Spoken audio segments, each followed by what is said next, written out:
माहिती आहे शुभांगीची. शुभांगी निलेश तायवडे, वय वर्ष अवघं 30, दिसायला प्रसन्न, वागणं सौम्य आणि हृदय प्रेमळ, कुटुंबावर जीव ओवाळून टाकणारी, अमरावतीच्या एका सर्वसामान्य कुटुंबात वाढलेली, शालेय जीवनापासूनच अभ्यासामध्ये हुशार होती.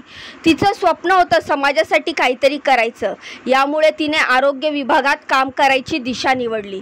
शिक्षण पूर्ण करून ती कम्युनिटी हेल्थ ऑफिसर म्हणून आरोग्य विभागात कार्यरत झाली. जिथं ती जात होती तिथे लोक तिच्या सल्ल्यावर विश्वास ठेवत. महिलांसाठी ग्रामीण विभागात तिने अनेक आरोग्य शिबिर राबवली. पण तिचा स्वतःचा आरोग्य, मानसिक आरोग्य मात्र घरातल्या 4 भिंतींमध्येच दररोज झिजत होतं. हे कुणालाही माहीत नव्हतं. शुभांगीचा विवाह झाला 4 वर्षापूर्वी निलेश तायवडे नावाच्या सेंट्रल बँक ऑफ इंडियामधील सिनियर मॅनेजरशी.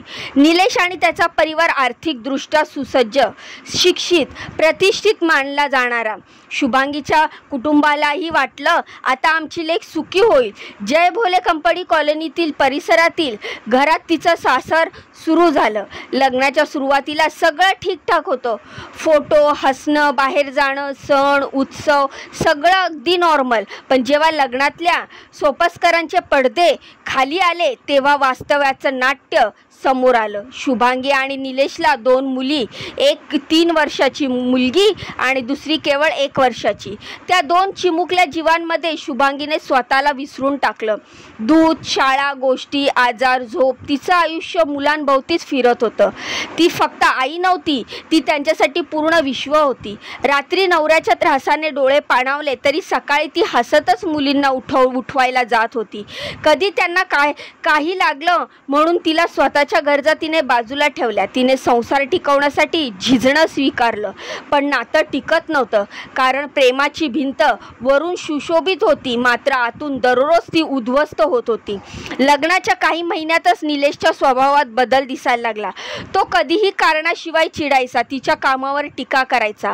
आरोग्य विभागात नोकरी करून काय मिळतं, घराकडे लक्ष दे. हळूहळू तोंडून निघणारे शब्द धारदार होत गेले. तुझ्यामुळेच मी अडकून पडलोय, तुझी नोकरी सोड, तुझं कोणी काही केलं तरी मला फरक पडणार नाही. सासूचं वागणंही कडवटच होत गेलं. तिच्यावर घरकामाची जबाबदारी ढकलली जात होती.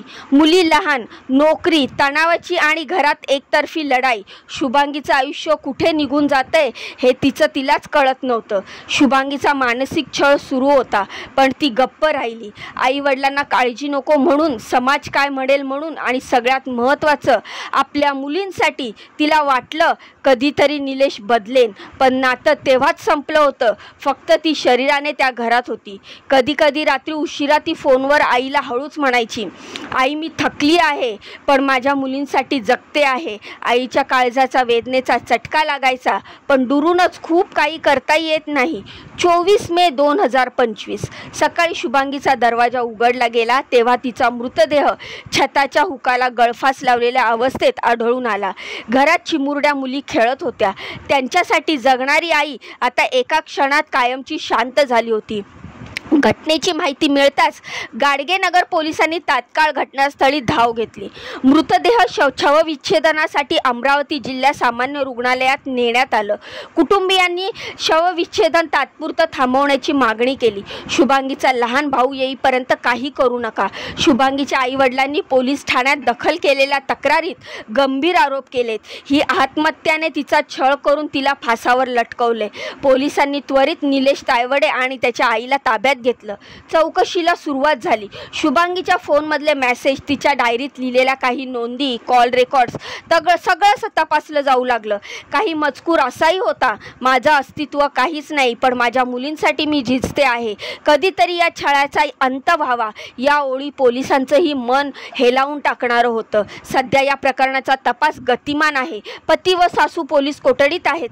आत्महत्येस प्रवृत्त केल्याचा गुन्हा दाखल करण्यात आलाय. शुभांगीच्या मृत्यूमागचं याचं सत्य शोधण्यासाठी तपास सुरू आहे. तिच्या कुटुंबियांना एकच मागणी आहे, आमच्या मुलीला न्याय मिळावा. शुभांगी गेली, पण तिच्या 2 चिमुकली मुली अजूनही दाराकडे पाहत आहेत. आई परत येईल का? त्यांच्या हसण्यात आता आईचा पदर मिसिंग आहे. त्या अजूनही समजून घेत आहेत की आई कुठं गेली. तिचं घर, तिचं काम, तिचं प्रेम सगळं मागे राहिलं. फक्त तिची वेदना आता समाजाच्या आरशात दिसू लागली आहे. कदाचित हीच वेळ आहे अशा प्रत्येक शुभांगीसाठी आवाज उठवण्याची. ती जगते आहे पण दररोज मरते आहे. ही घटना संपली, पण त्यामागचं वास्तव अजूनही जिवंत आहे. शुभांगीसारख्या असंख्य महिला अजूनही गप्प आहेत, पण एक दिवस त्यांचा आवाजही अशाच वेदनेतून समाजाला ऐकायला मिळेल. पण तेव्हा उशीर झालेला असेल. या घटनेतून आपण काय शिकावं? तर हिंसाचार कुठल्याही स्वरूपात स्वीकारू नका. वेळेत मदत मागा, वेळेत आवाज उठवा. समाजानं फक्त अंत्यविधीला गर्दी करू नये, तर जिवंत असताना साथ द्यायला शिका. आणि सर्वात महत्त्वाचं, कुणाचंही हसणं पाहून त्याच्या दुःखाचा अंदाज लावू नका. ही घटना ऐकून याविषयी आपल्याला काय वाटतं मला कमेंटच्या माध्यमातून नक्की सांगा.